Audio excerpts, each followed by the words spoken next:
پروردگار بہروں بر، پروردگار بہروں بر۔ اعوذ باللہ من الشیطان الرجیم، بسم اللہ الرحمن الرحیم۔ ان اللہ وملائکتہ یصلون علی النبی یا ایہا الذین آمنوا صلوا علیہ وسلموا تسلیما۔ اللہم صل علی سیدنا و نبینا و شفیعنا و مولانا محمد وعلی آل محمد وبارک وسلم۔ محترم خواتین و حضرات، السلام علیکم۔ پیام صبح کے ساتھ ایک بار پھر حاضر میں ہوں آپ کا میزبان انیق احمد۔ خواتین و حضرات، قرآن کریم کے مختلف آیات پر ہمارے ملک کے جید علماء گفتگو فرماتے ہیں، قرآن کریم سے ہمیں قریب کرتے ہیں، قرآن کریم کی آیات کے جو مطالب ہیں وہ ہم تک منتقل کرتے ہیں۔ ہم میں سے بیشتر کی زبان عربی نہیں، بہت کم لوگ عربی زبان سے واقف ہیں، اور پھر قرآن کریم ہم پڑھتے ہیں، تلاوت کرتے ہیں، ہر گھر میں پڑھا جاتا ہے، لیکن ان کے معنی کیا ہیں؟ تراجم کم لوگ دیکھتے ہیں، پھر تفاسیر۔ دین تو یہ چاہتا ہے کہ قرآن کریم کی ان آیات کو پڑھا جائے، سمجھا جائے، ان پر عمل کیا جائے۔ یہ زمین والوں سے اللہ تعالیٰ کا آخری کلام ہے۔ اپنے علماء کے بڑے شکر گزار رہتے ہیں ہم کہ وہ تشریف لاتے ہیں اور ہمیں قرآن کریم سے قریب کر دیتے ہیں۔ سب سے بڑی بات یہ کہ قرآن کریم کا علم ہم تک منتقل کرتے ہیں۔ خواتین و حضرات، آج ہم سورہ انبیاء کی آیت نمبر 7 پر بات کروائیں گے، اپنے عہد کے، اپنے ملک کے ایک جید عالم دین سے جو تشریف فرما ہے ہمارے ساتھ اسلام آباد سے۔ اللہ تعالیٰ فرما رہا ہے اور سرکار دو عالم صلی اللہ علیہ وآلہ وسلم کے ذریعے فرما رہا ہے کہ اے نبی صلی اللہ علیہ وآلہ وسلم، آپ سے پہلے ہم نے انسانوں ہی کو رسول بنا کر بھیجا تھا جن پر ہم وحی کیا کرتے تھے۔ یہ کسی سوال کا جواب دیا جا رہا ہے۔ کفار مکہ، مشرکین مکہ اعتراض کرتے تھے کہ یہ تو ہم جیسے ہیں، یہ کیسے رسول بن کر آئے؟ یہ ہمارے ساتھ اٹھتے بیٹھتے ہیں، بازار جاتے ہیں ہمارے ساتھ، وغیرہ وغیرہ، ہم جیسے ہی ہیں، ہم کھانا کھاتے ہیں، یہ بھی کھانا کھاتے ہیں، ہم جیسے زندگی گزارتے ہیں ویسی زندگی گزارتے ہیں، یہ رسول کیسے ہیں؟ تو اللہ تعالیٰ یہاں بیان فرما رہا ہے کہ آپ انہیں بتا دیجئے۔ خواتین و حضرات، پھر فوراً اللہ تعالیٰ فرماتا ہے کہ فَاسْأَلُوا أَهْلَ الذِّكْرِ إِن كُنتُمْ لَا تَعْلَمُونَ۔ ان سے کہہ دیجئے جو اہل ذکر ہیں۔ اہل ذکر کون ہیں؟ یہ بھی سوال ہم رکھیں گے۔ یہاں اہل ذکر کیا اہل کتاب سے مخاطبت ہو رہی ہے، یا اس جانب بات کہی جا رہی ہے کہ دیکھو یہاں مسیح علیہ السلام کے ماننے والے بھی موجود ہیں، یہاں موسیٰ علیہ السلام کے ماننے والے بھی موجود ہیں، تم انہیں اہل ذکر سمجھتے ہو نا؟ اگر ہماری بات پہ یقین نہیں تو ان سے پوچھ لو، ان سے پوچھ لو، کیونکہ ان کے جو انبیاء ہیں وہ بھی انسانوں میں ہی سے اٹھائے گئے ہیں، اور یہ سلسلہ رسالت ہے، یہ تسلسل حضرت آدم علیہ السلام سے جاری ہے اور خاتم النبیین محمد مصطفیٰ احمد مجتبیٰ صلی اللہ علیہ وآلہ وسلم تک چلتا ہوا آ رہا ہے۔ تو سرکار دو عالم صلی اللہ علیہ وآلہ وسلم انسان ہیں۔ انا بشر مثلکم یوحی الیہ، قرآن کریم فرماتا ہے۔ خواتین و حضرات، بہت سارے سوالات یہاں اٹھائے جائیں گے انشاءاللہ تعالی۔ نمونہ عمل انسانوں کے لیے سرکار دو عالم صلی اللہ علیہ وآلہ وسلم۔ ہم سوال یہ بھی رکھیں گے کہ اگر رسول کسی اور جنس سے ہوتے تو پھر نمونہ عمل کیسے بنتے؟ لَقَدْ كَانَ لَكُمْ فِي رَسُولِ اللَّهِ أُسْوَةٌ حَسَنَةٌ۔ خواتین حضرات، تشریف فرما ہے اسلام آباد میں ہمارے ساتھ ہمارے ملک کے جید عالم دین، مفسر قرآن، محترم ڈاکٹر حبیب الرحمن عاصم صاحب۔ خواتین حضرات، ڈاکٹر حبیب الرحمن عاصم صاحب سے کون واقف نہیں؟ ہمارے ملک کا ایک ممتاز، معروف، مقبول اور محبوب نام۔ پیام صبح میں الحمدللہ گزشتہ 12 برس سے تشریف لا رہے ہیں اور ہمیشہ ڈاکٹر صاحب سے ہم سیکھتے ہیں۔ ڈاکٹر صاحب کو خوش آمدید کہتے ہوئے پروگرام کا آغاز اللہ تعالیٰ کے بابرکت نام سے۔ اعوذ باللہ من الشیطان الرجیم، بسم اللہ الرحمن الرحیم۔ وما ارسلنا قبلك الا رجالا نوحی الیہم وما ارسلنا قبلك الا رجالا نوحی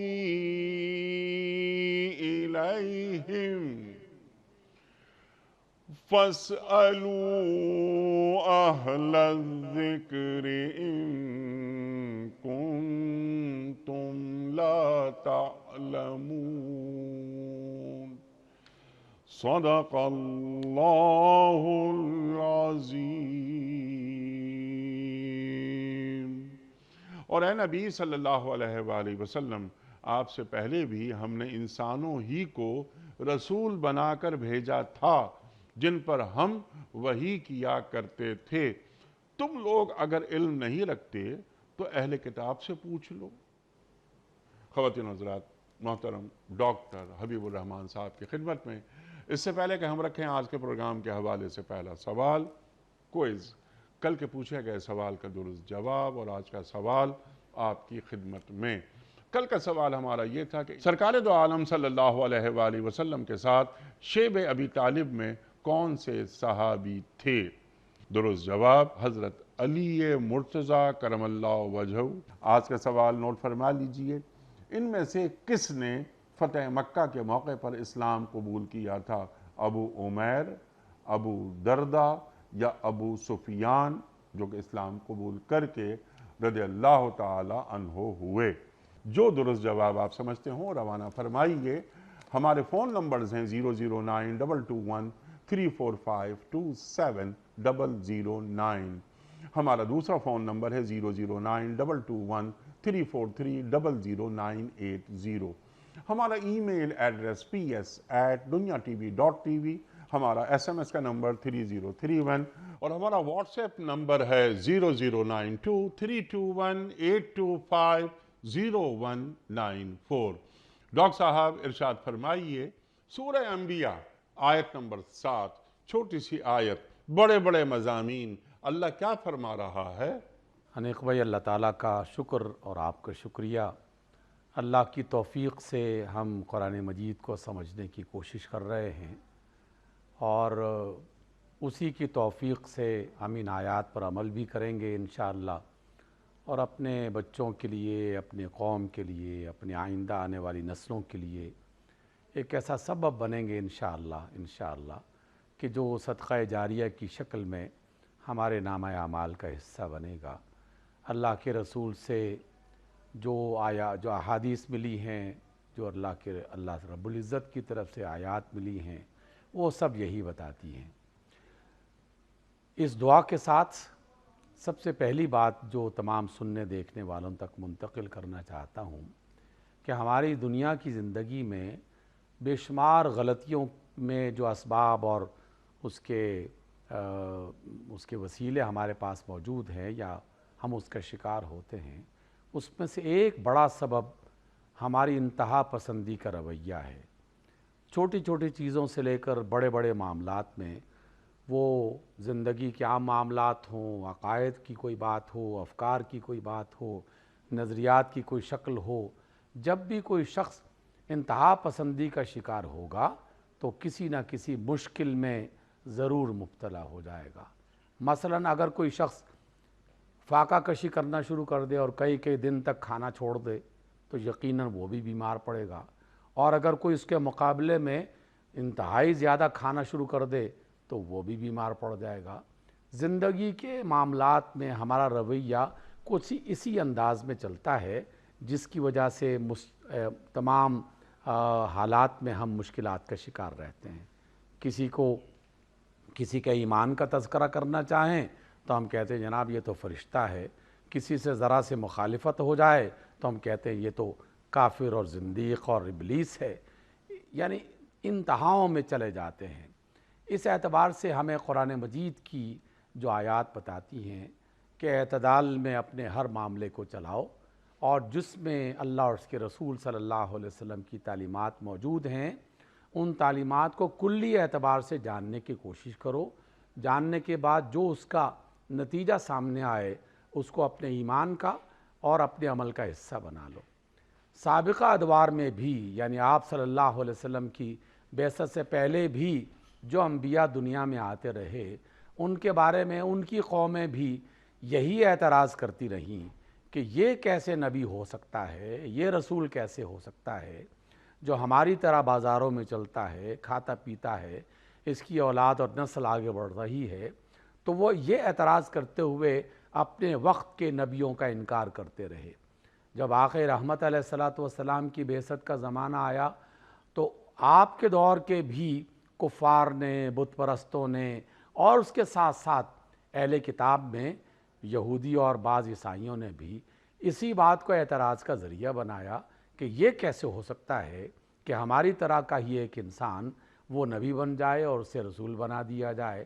تو اللہ رب العزت نے سابقہ اقوام اور آپ صلی اللہ علیہ وسلم کے دور میں جو موجود لوگ ہیں ان کو یہ جواب دیا، اور ان کے وسیلے سے قیامت تک آنے والے لوگوں کے اس ذہن کی غلط فہمی کو دور کیا کہ دنیا میں انسانوں کی رہنمائی کا جب اللہ نے فیصلہ کیا تو اس فیصلے کا یہ حصہ لازمی ہونا چاہیے تھا کہ کسی انسان ہی کو ان کی طرف بھیجا جاتا جو ان کے لیے ایک نمونہ بنتے، ان کے لیے ایک کردار بنتے۔ اور ڈاکٹر صاحب انسان سے مراد یہاں مرد ہیں۔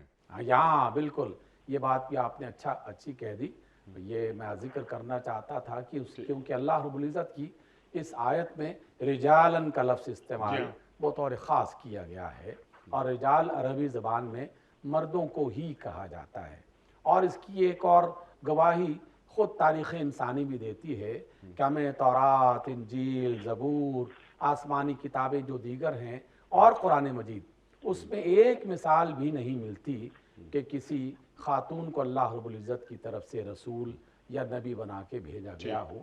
یہ اللہ کی مشیت، اس کے فیصلے، اس کی طرف سے جو بھی فیصلہ ہوتا ہے اس کی حکمتیں وہی جانتا ہے، لیکن صرف ایک اشارہ دیا گیا کہ مردوں میں سے اللہ رب العزت نے انبیاء کو منتخب کیا اور وہ تمہارے لیے بھیجے گئے۔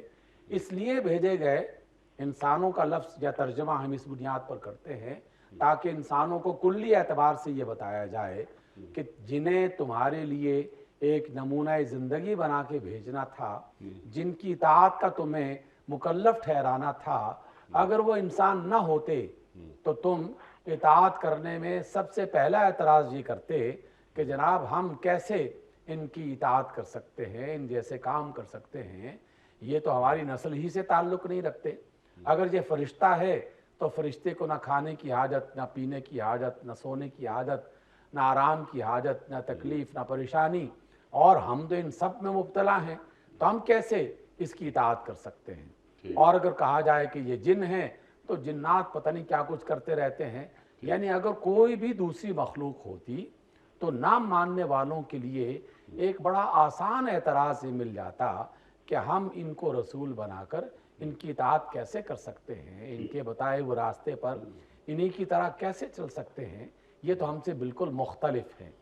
اور اسی وجہ سے اللہ رب العزت نے جو آپ نے قرآن مجید کی ایک آیت بھی پڑھی، لَقَدْ كَانَ لَكُمْ فِي رَسُولِ اللَّهِ أُسْوَةٌ حَسَنَةٌ، تو اسوہ حسنہ بنتا ہی اسی وقت ہے کہ جب اللہ تعالیٰ کسی انسان کو نبی بنا کے بھیجتا اور یہ بتاتا، اللہ رب العزت کی طرف سے یہ بات بتائی جاتی کہ تم نے انہیں اپنے سامنے رکھ کر انہی کی طرح زندگی بسر کرنے کی کوشش کرنی ہے۔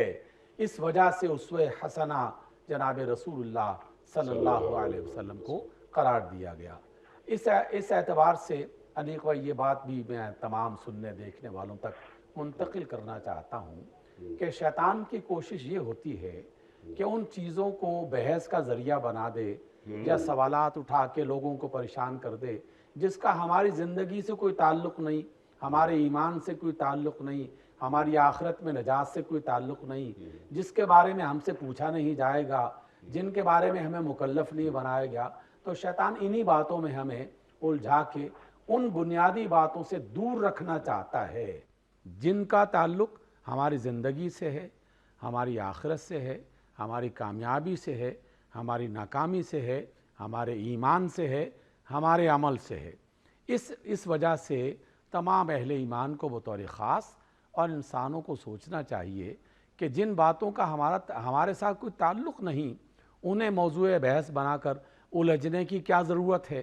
جن باتوں کے بارے میں پوچھا جائے گا پہلے ان کی فکر کریں۔ میں استاد ہوں، استاد ہونے کے ناطے سے اپنے بچوں کو مستقل یہ بتایا جاتا ہے کہ بچوں جب بھی کمرہ امتحان میں جاؤ اور پرچہ سوالات جب آپ کے سامنے آئے تو تمام سوالات پڑھ کے دیکھو، جو سوال سب سے زیادہ اہم ہے اس کی طرف پہلے توجہ دو، تاکہ وہ زیادہ نمبر والے سوال کرو گے تو کامیابی کے امکانات بڑھ جائیں گے۔ جو کم اہم سوال ہے اسے سب سے آخر میں رکھو۔ یہ ہم عام اپنے بچوں کو بھی، اپنے طلباء کو بھی بتاتے رہتے ہیں۔ عجیب بات ہے کہ زندگی کے معاملات کو تو ہم اس طریقے سے دیکھتے ہیں، لیکن جب اللہ رسول کی بات آتی ہے تو ان بحثوں میں الجھ پڑتے ہیں جن کا ہماری کامیابی اور ناکامی سے کوئی دور دور کا واسطہ نہیں ہے۔ جن باتوں کی طرف توجہ دینی چاہیے اس کی طرف ہمیں آنا ہے۔ اس اعتبار سے پہلا حصہ جو اس آیت کا ہے وہ یہ کہ اللہ رب العزت کی طرف سے جو مختار کل ہے، جو اپنے فیصلے کرنے میں پورا اختیار رکھتا ہے اور اکیلا تنہا فیصلہ کرتا ہے، اپنے فیصلوں میں نہ کسی سے مشورہ لیتا ہے اور نہ کسی کی تائید یا مخالفت کا اسے ڈر ہوتا ہے یا اس کی لالچ ہوتی ہے۔ وہ حاکم اعلیٰ اپنی طرف سے جب کسی نبی کا یا کسی رسول کو بھیجنے کا فیصلہ کرتا ہے تو وہ اپنی پوری قوت کے ساتھ، اختیار کے ساتھ فیصلہ کرتا ہے کہ اس قوم کی طرف فلاں کو نبی بنایا جائے گا۔ یہی وہ وجہ ہے بنیادی کہ دنیا میں کوئی نبی اور کوئی رسول روحانی اعتبار سے، علمی اعتبار سے، تقوی کے اعتبار سے ترقی کرتے کرتے نبوت اور رسالت کے منصب پہ نہیں پہنچتا، بلکہ اللہ تعالیٰ کی طرف سے منتخب کیا جاتا ہے، چنا جاتا ہے۔ جنہیں چن لیا گیا، اللہ کی طرف سے ایک آرڈر جاری ہو گیا کہ یہ انسان، یہ میرا بندہ، یہ میرا نبی اور رسول ہے، تم ان کو مانو اور ان کے پیچھے چلو، تو پھر ہمیں اسی بات کی طرف توجہ دینی چاہیے۔ دوسری اہم ترین بات جو اس آیت کا دوسرے حصے میں آتی ہے کہ جنہیں اللہ تعالیٰ نبی اور رسول بناتا ہے، اس نبی اور رسول کو دنیا میں بالکل آزاد نہیں چھوڑتا۔ ایسا نہیں ہے کہ وہ نبی اور رسول دنیا میں آ کے حق کی تلاش کرتا ہے، کسی تعلیمی ادارے میں جا کے علم حاصل کرتا ہے۔ اللہ براہ راست اس کا استاد بن کے، اللہ براہ راست اس کا معلم بن کے اسے وحی عطا کرتا ہے۔ الہام کے ذریعے سے، وحی کے ذریعے سے اس نبی اور رسول کی رہنمائی کا ایسا بہترین اہتمام کرتا ہے کہ جس میں شیطان مداخلت کر ہی نہیں سکتا۔ اس لیے اللہ تعالیٰ نے فرمایا کہ رجالا نوحی الیہم، ہم ان کی طرف وحی کرتے ہیں، اور جب ان کی طرف وحی کی جاتی ہے تو تمہیں ان نبیوں کی طرف آنے والی وحی کو سیکھنا چاہیے، اس کا علم جاننا چاہیے، اس کے بارے میں سوال کرنا چاہیے۔ کوئی غلط فہمی ہو تو پھر اب وہ حصہ آتا ہے جس کا ذکر آپ نے کئی بار دہرایا اس آیت کی تلاوت کے دوران میں بھی، ترجمے کے دوران میں بھی، اور سوال کو اٹھانے کے دوران میں بھی۔ فَاسْأَلُوا أَهْلَ الذِّكْرِ إِن كُنتُمْ لَا تَعْلَمُونَ، اے لوگو اگر تمہیں کسی بات میں کوئی الجھن محسوس ہوتی ہے، کوئی بات سمجھ میں نہیں آ رہی، تو اہل ذکر سے پوچھ لیا کرو۔ اور آپ نے کیا ہی اچھا ترجمہ کر دیا، جو ترجمہ نہیں بلکہ تفسیر ہے اور ترجمانی ہے، کہ اہل کتاب سے پوچھ لو۔ اگرچہ قرآن مجید کی آیت میں اہل ذکر کہا گیا، لیکن آپ نے تفسیری اور ترجمانی کے انداز میں اہل کتاب کا لفظ استعمال کرتے ہوئے اس کا معنی واضح کر دیا، کیونکہ یہ آیت جس حوالے سے نازل ہوئی اور جو اس کا پس منظر ہے وہ یہ تھا کہ یہود نے تورات کا علم رکھنے کے باوجود آپ صلی اللہ علیہ وسلم کو رسول ماننے سے انکار کر دیا، اور بعض عیسائیوں نے بھی انکار کرنا شروع کر دیا۔ تو اہل کتاب اس وجہ سے مخاطب ہوئے یہاں کہ اہل کتاب کے پاس اس سے پہلے بھی اسی طرح کی وحی آ چکی، اور ان کے زمانے میں جو ان کے انبیاء کو جو کتابیں اور اللہ کا کلام عطا کیا گیا تھا اس میں اس غلط فہمی کا ازالہ کر دیا گیا تھا، کیونکہ اس زمانے میں بھی لوگ یہی اعتراض کرتے تھے کہ یہ کھانے پینے والے لوگ، یہ ہماری طرح کے انسان، یہ کیسے نبی ہو سکتے ہیں؟ تو اللہ نے ان کو بات سمجھا دی گئی تھی۔ تو اس لیے اب رسول اللہ صلی اللہ علیہ وسلم کی زبان سے ان اہل کتاب سے کہا جا رہا ہے کہ تورات پڑھ کے دیکھ لو، انجیل کا مطالعہ کر کے دیکھ لو، اپنے انبیاء کے صحیفوں کا مطالعہ کر کے دیکھ لو۔ ابراہیم علیہ السلام کے صحیفوں میں یہ لکھا ہوا ہے کہ نبوت اور رسالت کا جو نظام اللہ نے بنایا تھا وہ نظام کیسا تھا۔ تو جب وہاں سے بھی یہ گواہی مل جائے تو پھر تو تمہیں تو بطور خاص ایمان لے آنا چاہیے۔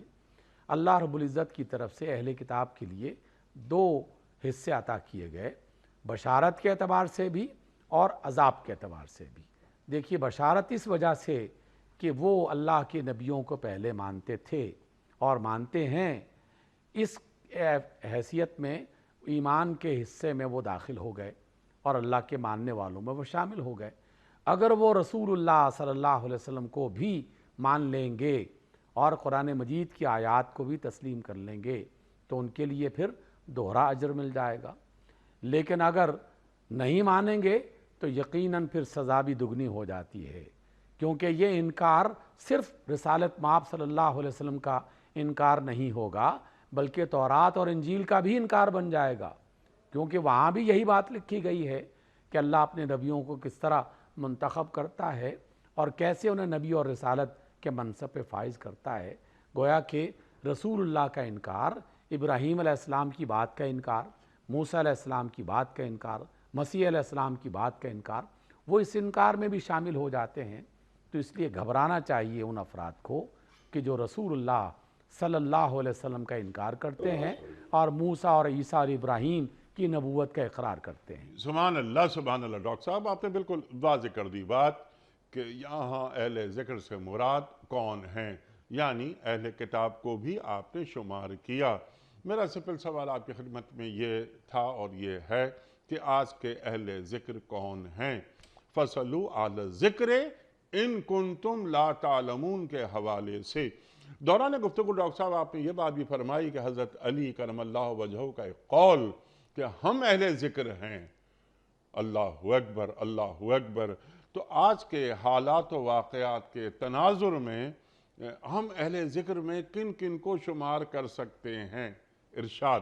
دیکھیے، اس میں ہمیں یہ بات سمجھنی چاہیے کہ قرآن مجید کی جتنی بھی آیات ہیں ظاہر ہے کہ کسی نہ کسی پس منظر میں دنیا میں نازل کی گئیں اور اس کا کوئی نہ کوئی ایسا حوالہ اس وقت موجود تھا، اور آج کل تاریخ کے تناظر میں دیکھا جاتا ہے کہ یہ آیت کس لیے نازل ہوئی۔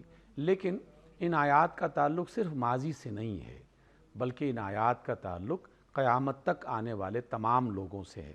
اس میں علامہ قرطبی کا ایک فرمان جو ہے وہ بہت ہی شاندار ہے۔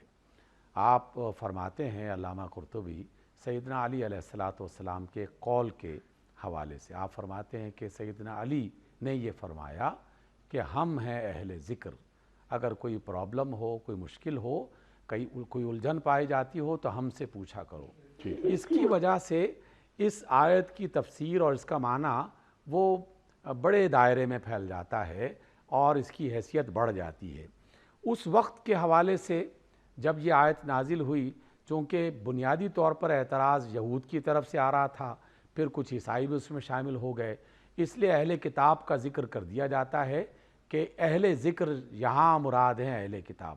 لیکن یہاں پر اہل ذکر مراد صرف اہل کتاب نہیں ہیں بلکہ قیامت تک آنے والے زمانے میں اور زمانے تک اہل کتاب بھی اس کا حصہ رہیں گے۔ اس وجہ سے رہیں گے کہ جس بنیاد پر اس وقت کے اہل کتاب کو خطاب کیا گیا تھا اور انہیں کہا گیا تھا کہ تورات پڑھ کے دیکھ لو، انجیل پڑھ کے دیکھ لو، آج بھی ان اہل کتاب کو تورات اور انجیل کے حوالے سے یہ کہا جا سکتا ہے کہ کیا ابراہیم اور اسماعیل علیہ السلام، موسیٰ اور عیسیٰ علیہ السلام، یعقوب اور یوسف علیہ السلام، یہ سارے جن کو بنی اسرائیل کے انبیاء میں ہم شامل کرتے ہیں اور قرآن کہتا ہے جن کو یہ سب مانتے ہیں تو ان کا حوالہ دے کر انہیں اس بات پر آمادہ کیا جا سکتا ہے کہ لوگوں اپنی ان مقدس کتابوں کو تو پڑھ کے دیکھ لو، اگر تمہیں وہاں یہ بات نظر آ جائے تو قرآن مجید کی تصدیق کا خود بخود ایک ذریعہ آپ کو مل جائے گا اور ایمان لانا آسان ہو جائے گا۔ لیکن اہل کتاب کے ساتھ ساتھ قرآن مجید کے احکام، رسول اللہ صلی اللہ علیہ وسلم کی شریعت اور دین اسلام کی وہ تمام باتیں جن کا تعلق ہماری زندگی سے ہے، جس میں کچھ کام کرنے کچھ نہ کرنے اور احکام کا فہم، اس کی سمجھ اگر کوئی شخص حاصل کرنا چاہتا ہے تو یقیناً اس دنیا میں ہر انسان اس قابل نہیں ہے کہ وہ اللہ تعالیٰ کی تمام باتوں کو جان سکے، حتیٰ کہ دنیا کی بھی ساری باتوں کو سارے لوگ نہیں جان سکتے، اس میں بھی کچھ نہ کچھ ایکسپرٹس ہوتے ہیں، کچھ ماہرین ہوتے ہیں جنہوں نے اس میدان میں زندگیاں کھپائی ہوتی ہیں۔ تو آج کی مسلمان جو ہیں ان کے لیے اہل ذکر ان دونوں حوالوں سے اس کی تفسیر آئے گی۔ ایک اہل ذکر کہ اگر اہل کتاب ہے مخاطب میں اور تورات اور انجیل کا ذکر ہو رہا ہے اور بحث یہ چل رہی ہے کہ انبیاء یہ کیسے بشر ہو سکتے ہیں، تو ان کے لیے اہل ذکر اہل کتاب بن جائیں گے، ان کا حوالہ سامنے آ جائے گا۔ لیکن اگر قرآن مجید کی کوئی بات سمجھنے سے انسان قاصر ہے یا شریعت کا کوئی حکم صحیح طور پر سمجھ نہیں آ رہا تو ان سے یہ کہا جا رہا ہے کہ جو اہل ذکر ہیں، اہل ذکر اہل علم، اہل ذکر اہل تقوی، اہل ذکر اہل اخلاص، یہ تینوں باتیں ضرور ہونی چاہیے۔ ڈاکٹر صاحب سبحان اللہ، دونوں نکات آپ نے بالکل واضح کر دی ہے۔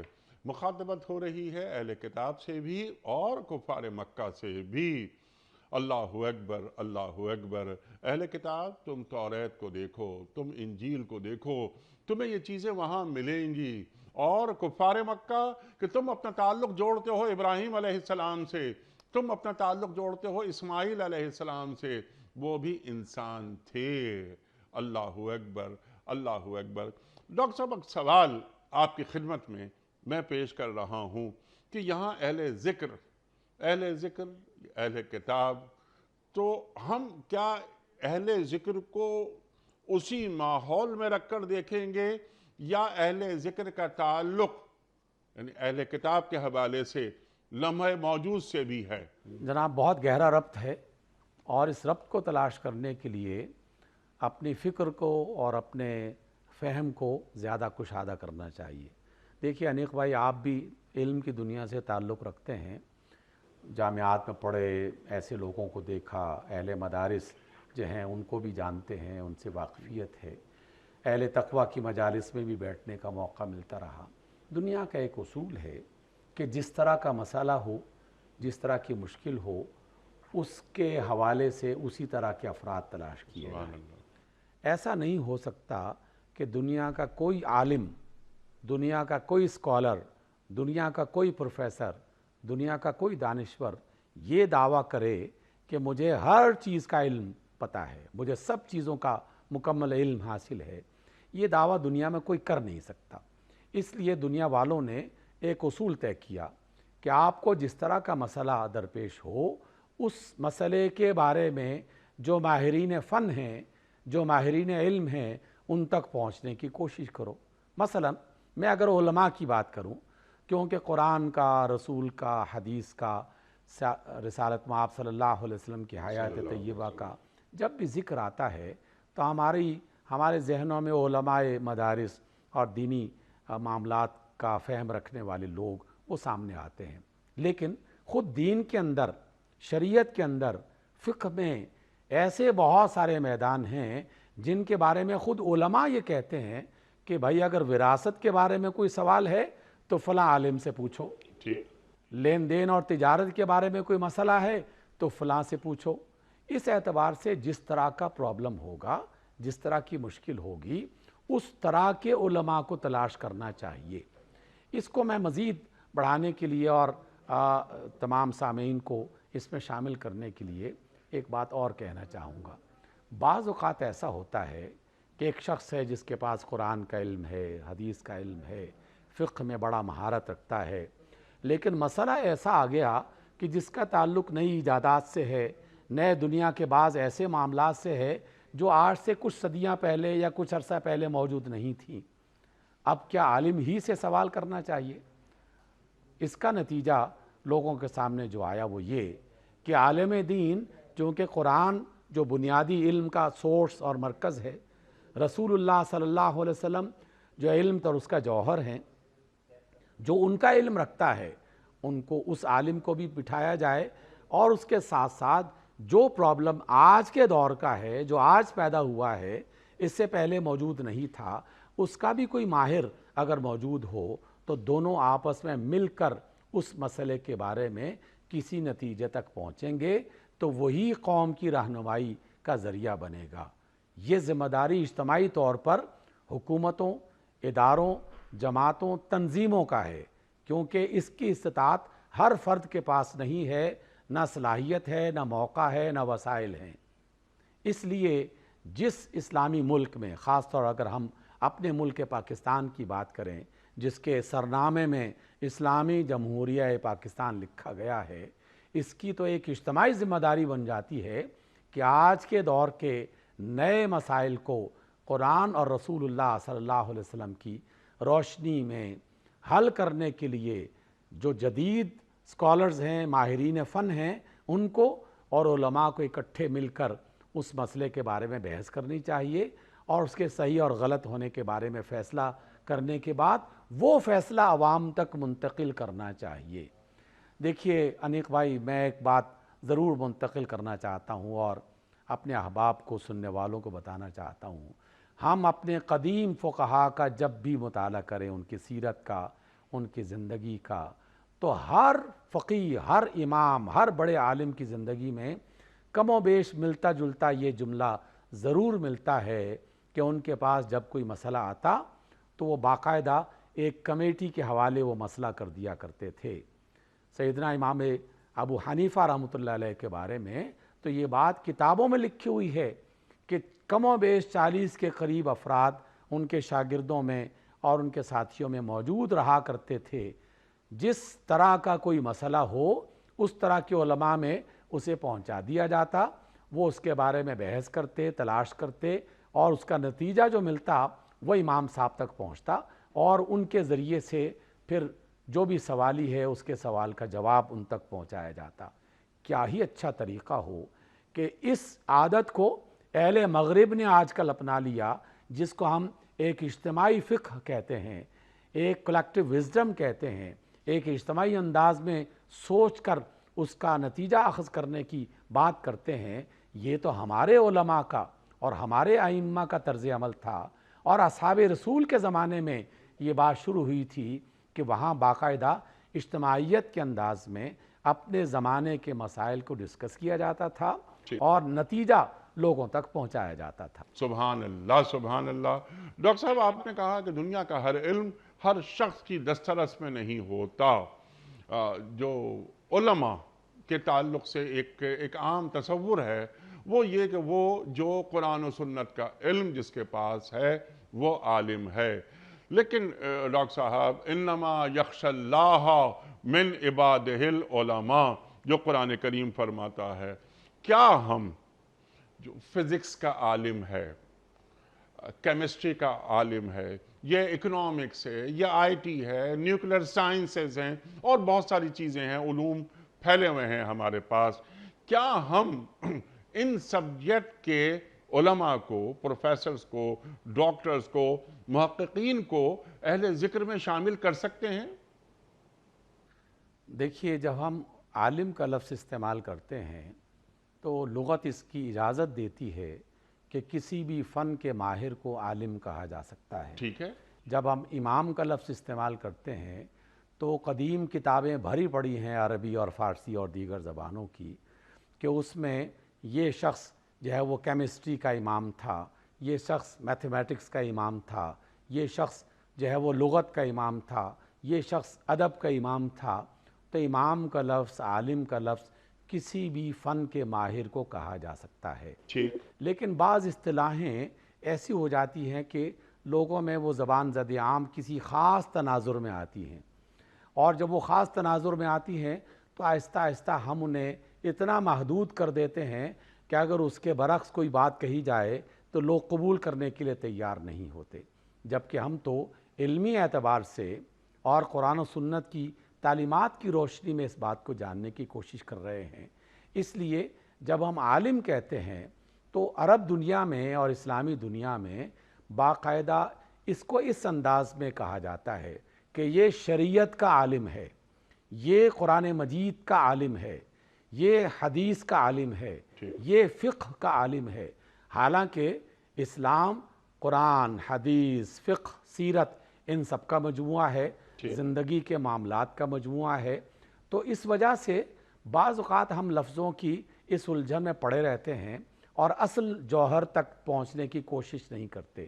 اس لیے اہل ذکر انہیں کہا تو جا سکتا ہے، لیکن جب ہم قرآن مجید کے اس تناظر میں دیکھتے ہیں تو اللہ تعالیٰ نے دیکھی، ابھی ہم نے خود سابقہ جو عظیم مفسرین تھے اور اصحاب رسول ان کی طرف سے جو باتیں ہم تک پہنچی تو اس میں اہل کتاب کو اہل ذکر میں شامل کیا گیا۔ اہل کتاب جو کہ رسول اللہ پر ایمان بھی نہیں لائے، لیکن ان کے پاس انجیل کا، تورات کا علم تھا۔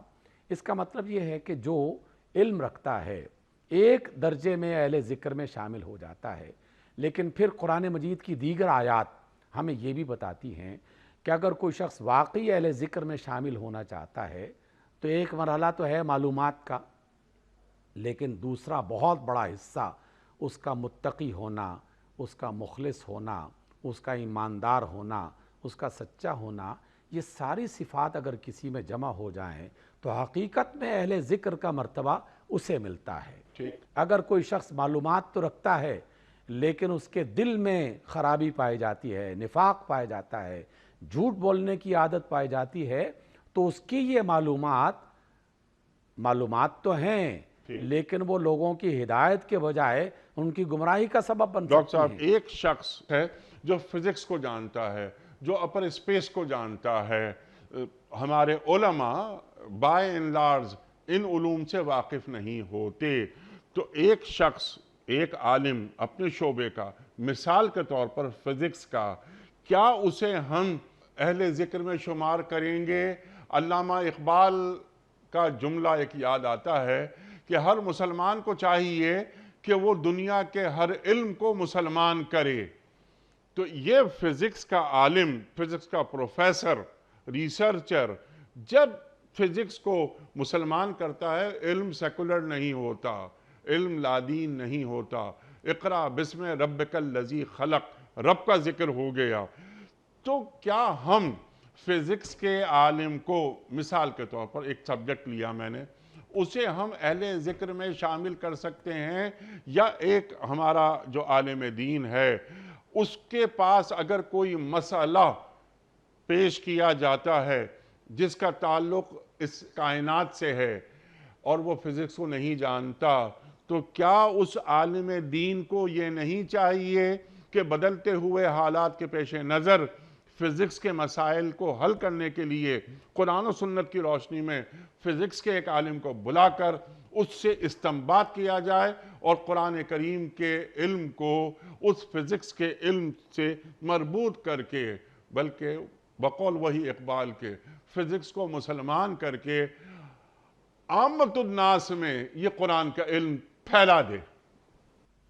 دیکھیے انیک بھائی، میں نے بھی اپنے انداز میں بالکل یہی بات کہی، اور اقبال سے پہلے تو اللہ کے رسول نے فرما دیا، اللہ تعالیٰ نے خود فرما دیا۔ جس آیت کو آپ نے تلاوت کیا ہے وہ آیت خود فزکس اور کیمسٹری کو مسلمان بنا رہی ہے۔ کلام معاف ہو ڈاکٹر صاحب، لیکن آپ اہل ذکر میں انہیں شمار نہیں کر رہے۔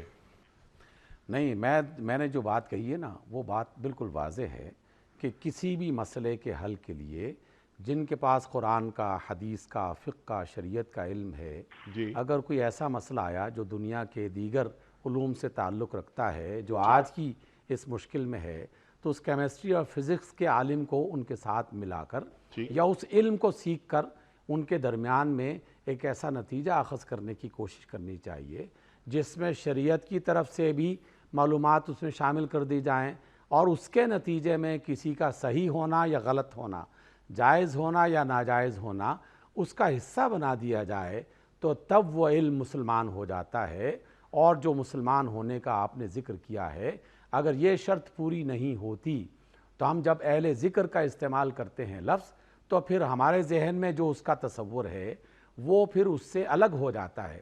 اس وجہ سے تو میں اس غلط فہمی کو نکالنا چاہتا ہوں کہ ہم نے مختلف میدانوں کے جو علماء ہیں یا تو ان کو علماء کہنا چھوڑ دیا، اور اگر کوئی کہہ دے تو کوئی شخص اس کی مخالفت شروع کر دیتا ہے، یا امام کہنا چھوڑ دیا اور اس کی مخالفت شروع ہو جاتی ہے کہ یہ فزکس کا امام کیسے ہو سکتا ہے، یہ کیمسٹری کا امام کیسے ہو سکتا ہے، جبکہ میں نے جو پڑھا امام جعفر الصادق کی سیرت میں انہیں کہا جاتا ہے کہ وہ کیمسٹری کے امام تھے، اپنے زمانے کے کیمسٹری کے بہت بڑے عالم تھے۔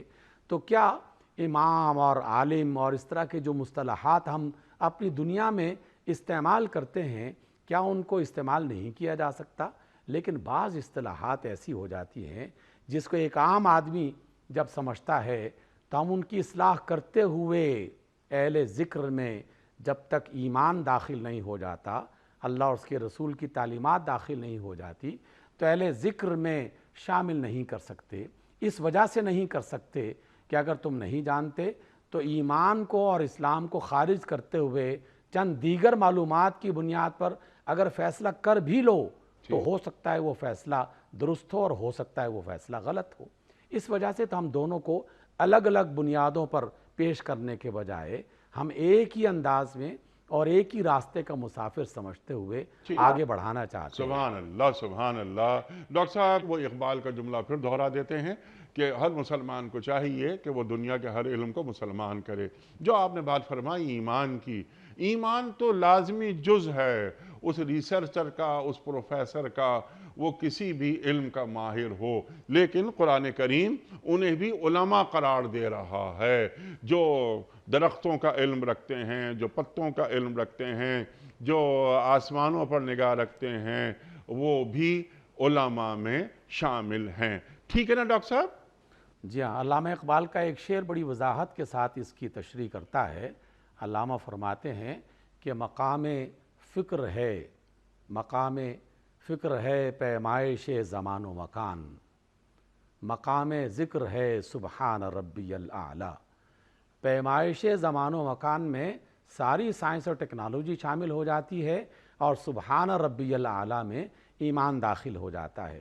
دونوں اکٹھے ہو جائیں گے تو اہل ذکر کا بھی بلند ترین مقام حاصل ہو جائے گا، اور اہل علم میں بھی وہ لوگ شامل ہو جائیں گے۔ سبحان اللہ، سبحان اللہ۔ ڈاکٹر صاحب کنکلوڈ فرما دیجئے، لاسٹ منٹ جاری ہیں۔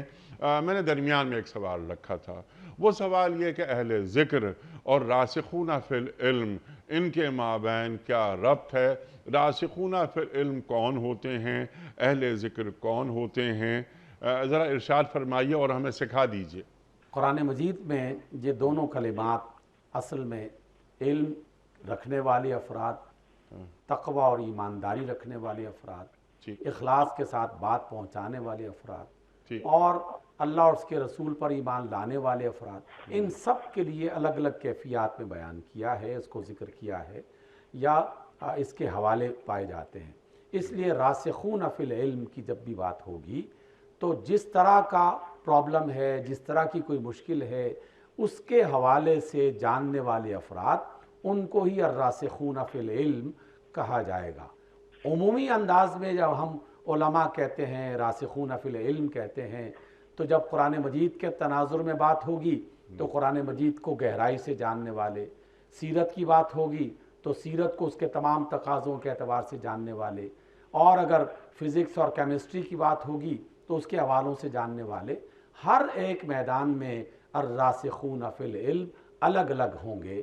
لیکن جو مرکزی ہماری ساری گفتگو کا حصہ ہے وہ یہ کہ ہم ان کو الگ الگ نہ رکھیں اور ان کو ایک دوسرے کے مقابل میں کھڑا نہ کریں، بلکہ ایک دوسرے کا معاون بنا کر ان علوم کو مسلمان کرتے ہوئے انسانیت کی بھلائی کے لیے استعمال کریں، تبھی فائدہ ہوگا۔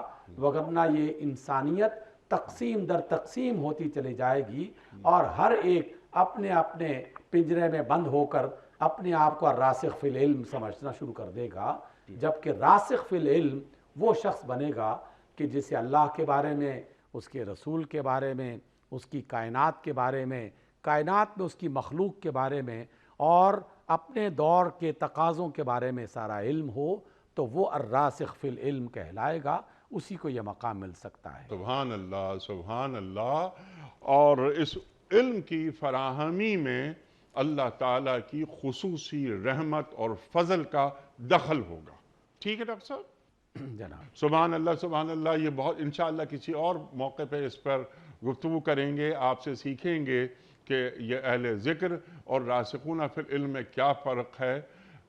آپ نے بڑی اچھی بات فرما دی کہ ان کو الگ الگ نہ رکھا جائے، بلکہ یہ ایک دوسرے کے معاون ہیں۔ سبحان اللہ، سبحان اللہ۔ ڈاکٹر صاحب میں آپ کا بڑا شکر گزار، بڑا ممنون آپ تشریف لائے، اور ہمیشہ کی طرح آج بھی ہم نے آپ سے سیکھا۔ اللہ تعالی ہمارے علماء کو سلامت رکھے۔ خواتین و حضرات، وقت مکمل ہوا ہمارے آج کے پروگرام کا۔ کوئز، کل کے پوچھے گئے سوال کا درست جواب، اور آج کا سوال آپ کی خدمت میں۔ کل کا سوال ہمارا یہ تھا کہ سرکار دو عالم صلی اللہ علیہ وآلہ وسلم کے ساتھ شیب ابی طالب میں کون سے صحابی تھے؟ درست جواب حضرت علی مرتضیٰ کرم اللہ وجہہ۔ آج کا سوال نوٹ فرما لیجئے، ان میں سے کس نے فتح مکہ کے موقع پر اسلام قبول کیا تھا؟ ابو عمیر، ابو دردہ یا ابو سفیان، جو کہ اسلام قبول کر کے رضی اللہ تعالی عنہ ہوئے؟ جو درست جواب آپ سمجھتے ہوں روانہ فرمائیے۔ ہمارے فون نمبرز ہیں 00922134527 ہمارا دوسرا فون نمبر ہے 009221343000980۔ ہمارا ای میل ایڈریس ps@dunyatv.tv، ہمارا SMS کا نمبر 3031، اور ہمارا واٹس ایپ کا نمبر ہے 009232182509194۔ وقت قرآن اندازی کا کراچی میں کیونکہ کوئی مہمان موجود نہیں، تو یہ ذمہ داری اور یہ کام خوشگوار فریضہ میں ادا کر رہا ہوں۔ آیان صاحب ہیں کراچی سے۔ آیان صاحب آپ کی خدمت میں دنیا ٹی وی کی جانب سے دینی کتب پر مشتمل گفٹ ہیمپر آپ کے گھر بذریعہ کوریئر روانہ کیا جا رہا ہے۔